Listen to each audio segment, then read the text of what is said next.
집이 안 팔리는 시대, 특히 60대 자산가들의 전락은 현실이 되어가고 있습니다. 단순히 부동산 시장의 변화를 넘어 QQQ, SOXX, TSLA와 같은 혁신 기업들의 움직임이 우리의 자산 전략에 어떤 영향을 미치는지 오늘 함께 깊이 있게 살펴보겠습니다. 오늘은 바로 조용한 이사, 즉 60대 생존 전략에 대해 이야기 나누고자 합니다. 이사라고 해서 짐 싸서 이사하는 이사도 이사지만 집을 팔고 장래의 현금 흐름을 위한 투자 전략을 포함하고 있습니다. 안녕하세요, 미주공방 가족 여러분, 요소잔입니다. 오늘 영상은 부동산 이야기 같지만 사실은 생존 전략에 대한 심도 깊은 이야기입니다. 요즘 60대 분들 사이에서 이런 이야기가 심심찮게 들려옵니다. 아파트를 팔려고 내놨는데 6달째 전화 한 통이 없다. 이것은 더 이상 가격의 문제가 아닙니다. 한국은 이미 세계에서 가장 빠른 속도로 그 단계로 진입하고 있습니다.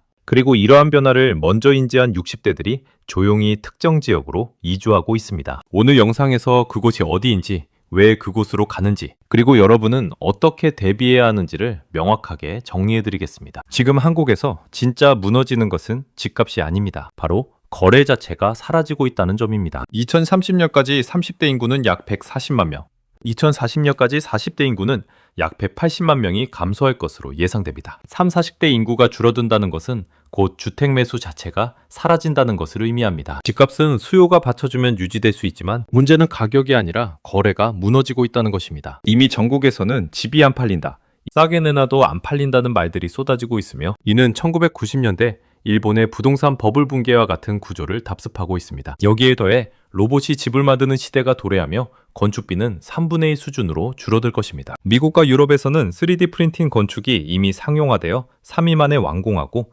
건축비를 70% 절감하며 인력을 80% 줄이는 혁신을 이루고 있습니다. 이 기술이 한국에 들어오면 신축 아파트의 원가가 절반 이하로 내려갈 가능성이 큽니다. 그렇다면 유지보수 비용과 내구 연한, 설비 노후화로 인해 신축과 비교하기 어려운 중고 아파트의 가격은 어떻게 될까요?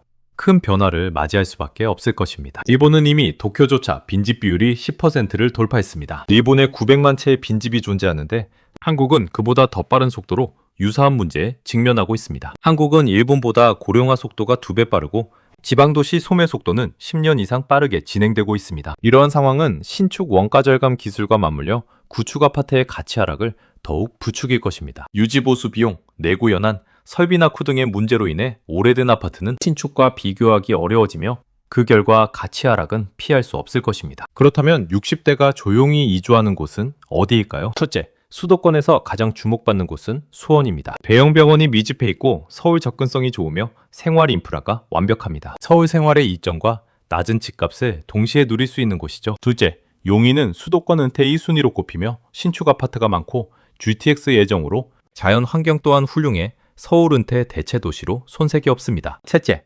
평택은 서울과 비교적 가깝고 인프라가 잘 갖춰져 있으며 산업공단이 많아 일자리에도 유리합니다. 넷째, 세종은 행정도시로서 은퇴 후에도 신도시 인프라를 충분히 활용할 수 있습니다. 다섯째, 강릉은 바다를 품은 자연환경으로 여유로운 생활을 즐기기에 좋으며 마지막으로 제주는 빼어난 자연경관과 비농기촌, 관광 인프라가 풍부하여 인기가 높습니다. 왜 하필 이런 곳들로 이동하는 것일까요? 첫째, 노후 3대 필수 요소, 즉 병원, 생활 인프라, 사회적 연결이 모두 충족되기 때문입니다. 둘째, 가격 부담 없이 다운사이징을 통해 현금 확보가 가능하기 때문입니다. 셋째, AI와 로봇 기반의 시니어 생태계가 가장 빨리 구축될 지역이기 때문입니다. 이와 대조적으로 충청, 전라, 경북 등 중소도시는 인구 감소의 직격탄을 맞아 소멸 위험이 커지고 있습니다. 반면 용인, 화성, 평택, 천안과 같은 성장 중심 지역은 인구 순유입이 지속되고 있으며 새로운 산업이 유지되고 신축 수요도 꾸준히 발생하고 있습니다. 60대들은 이러한 변화를 누구보다 먼저 감지하고 가치가 오래 유지될 곳으로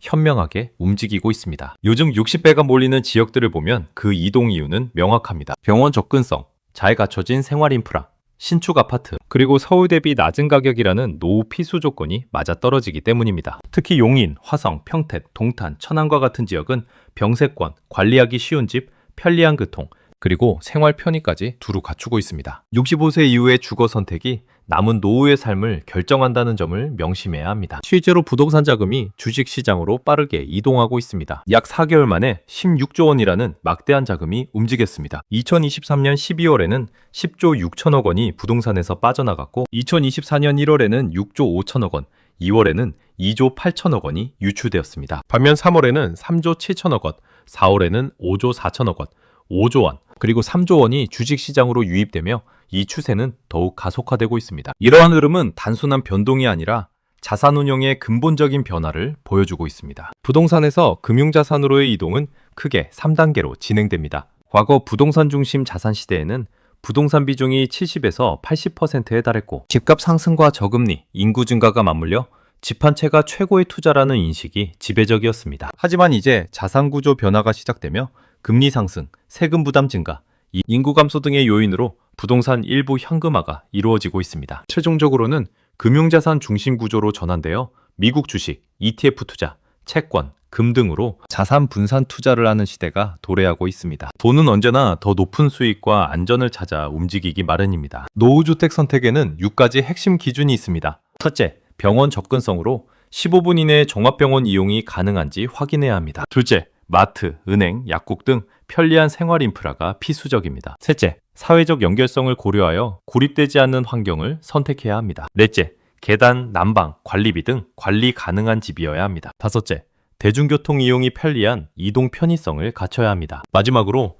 언제든 팔릴 수 있는 유동성 높은 집이어야 합니다. 내 집의 가치가 달라지는 시대에 이 기준들은 더욱 중요해집니다. 반면 노후이사 실패의 상위 5가지 원인으로는 전원주택 관리 부담, 자녀와의 거리 문제, 병원과의 거리, 도심 생활 불편, 그리고 집 팔기 어려움 등이 꼽힙니다. 60대가 선호하는 이사지도를 보면 수도권에서는 분당, 광교, 동탄, 평촌 등이 인기가 높습니다. 이 지역들은 노후 주거 기준인 병원 접근성, 생활 인프라, 커뮤니티, 그리고 편리한 교통을 모두 충족시키기 때문입니다. 지방에서는 천안, 세종과 부산, 해운대가 유사한 이유로 각광받고 있습니다. 이처럼 노후를 위한 현명한 주거 선택은 우리의 삶의 질을 크게 좌우할 것입니다. 시장 폭락 시 반대매매 연쇄 폭락 메커니즘이 작동할 수 있습니다. 주가 하락이 시작되면 빚으로 인한 대출 유지비 상승으로 강제 반대매매 청산이 발생하고 이는 다시 주가 추가 하락을 불러와 하락이 하락을 부르는 구조를 만들게 됩니다. 주식 폭락 시의 돈은 현금과 달러, 즉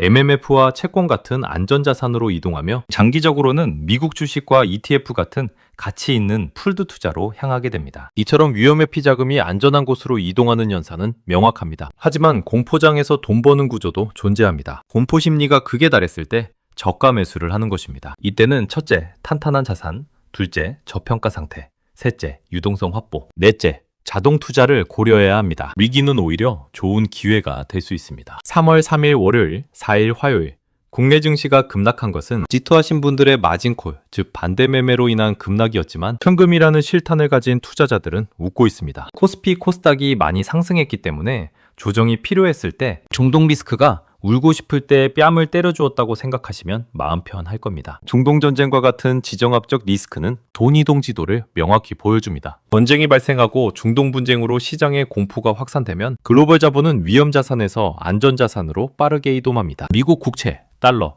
그리고 금과 같은 안전자산으로 돈이 쏠리는 현상이 더욱 뚜렷해지는 것입니다. 돈은 언제나 안전자산을 찾아 이동하는 본능이 있기 때문입니다. 전쟁 발발 시 시장 충격은 4단계 그래프를 그립니다. 1단계에서는 유가 상승과 금융봉쇄가 일어나 단기 충격을 줍니다. 2단계에서는 물류 불안과 에너지 쇼크가 발생하며 충격이 확대됩니다. 3단계에서는 사회 불안과 금리 폭등으로 이어지며 상황은 더욱 악화됩니다. 마지막 4단계에서는 자본 이탈과 시장 패닉이 초래됩니다. 시간이 갈수록 단기 충격은 장기적인 구조 변화로 이어지며 그 여파는 더욱 커진다는 것을 명심해야 합니다. 그래서 늘 현금 또는 현금성 자산을 20에서 30%를 보유해야 한다는 것인데 사실은 여소장도 이번에 총알이 없어서 기회를 지켜만 보고 있었지만 손절은 절대 안 됩니다. 60대가 가장 두려워해야 할 선택은 바로 집을 그대로 유지하는 것입니다. 대한민국의 도시는 두 가지 유형으로 나뉩니다. 첫째, 살고 싶은 도시는 도시 성장이 지속되고 순유입 인구가 많으며 행정과 경제 중심 기능을 하는 곳입니다. 수도권, 강원 등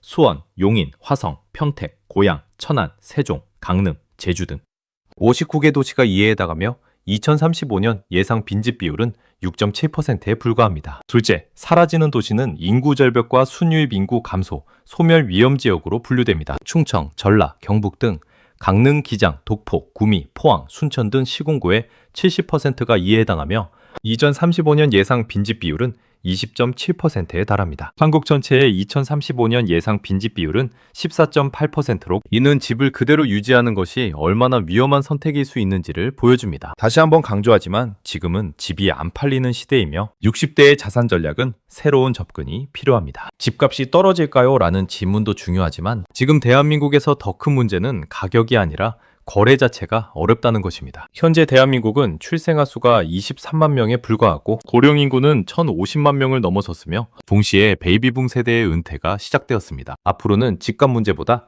집이 과연 팔리느냐가 더 중요한 문제가 될 것입니다. 그렇다면 왜 지금 다운사이징이 필요한 시점일까요? 60대 초반은 현금 확보의 골든타임입니다. 조금 더 기다리면 집값이 오르겠지라는 생각은 위험합니다. 문제는 가격이 아니라 거래이기 때문입니다. 지금은 가격이 매력적이어도 집을 팔려면 3년에서 5년이 걸릴 수도 있습니다. 즉, 집값이 문제가 아니라 거래 자체가 막히고 있다는 것이 핵심입니다. 따라서 지금의 전략은 집을 현금으로 전환하는 것을 진지하게 고민해야 하는 시기입니다. 두 번째로, 노후집 선택 기준에 대한 명확한 고민이 필요합니다. 노후에 어떤 집에서 살아야 할까요? 많은 분들이 전원주택과 도시아파트 사이에서 고민하시지만 진짜 중요한 기준은 바로 삶이 유지되는가입니다. 즉, 병원, 생활인프라, 그리고 사회적 연결을 위한 사람이 근처에 있는지가 핵심적인 요소가 되어야 합니다. 최근 양평등 전원주택들이 매물이 넘치지만 매수자가 없다는 걸 확인해 보시면 앞으로의 부동산은 선택과 집중이 필요한 시기입니다. 세 번째로, 병세권 시대가 도래했습니다. 젊을 때는 지하철 역세권이 중요했지만 노후에는 병원과 가까운 병세권이 중요합니다. 종합병원, 응급실, 정형외과, 그리고 재활센터,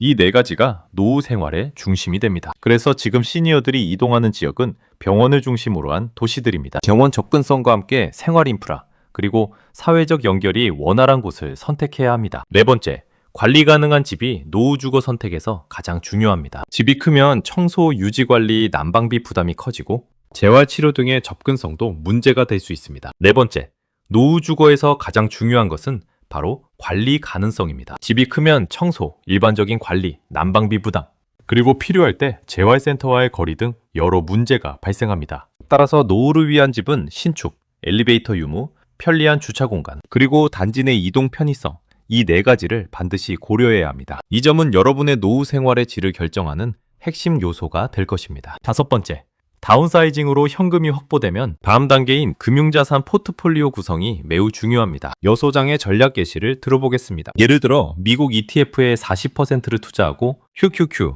SOXX, TSLA와 같은 종목에 각각 30%, 20%를 배분하며 10%는 현금으로 보유하는 방식입니다. 이렇게 구성하면 노후에 꾸준한 월 현금 흐름을 만들 수 있습니다. 이는 안정적인 노후 생활을 위한 핵심 전략이 될 것입니다. 결론적으로 앞으로 자산 구조는 집에서 현금, 그리고 금융자산으로 바뀔 것입니다. 집은 분명 자산이지만 실질적인 현금 흐름은 금융자산에서 나옵니다. 여소장이 한 줄로 정리하자면 노후 전략은 집을 늘리는 것이 아니라 현금 흐름을 만드는 것에 집중해야 합니다. 2026년부터 2035년까지의 실전 포트폴리오를 마무리하며 오늘 이야기한 세 가지 핵심을 한 번에 묶어드리겠습니다. 첫째, 우주 데이터 센터와 AI 인프라입니다. 인류 문명이 다음 단계로 도약하는 거대한 메가 트렌드이며 우리가 주목해야 할 분야입니다. 둘째, 우리의 노후와 자산을 책임질 DIA, SGHD, VOO, QQQ, QLD, TQQQ 같은 핵심 ETF 구조입니다. 그리고 마지막으로 갑작스럽게 터진 중동의 큰 전쟁과 같은 지정학적 리스크, 심지어 이란 최고 지도자 하메네이 사망이라는 뉴스까지, 이 모든 요소들이 우리의 투자 전략에 영향을 미치고 있습니다. 이러한 모든 흐름을 읽고 현명하게 대비해야 합니다. 채널 구독과 좋아요, 알림 설정도 잊지 마세요.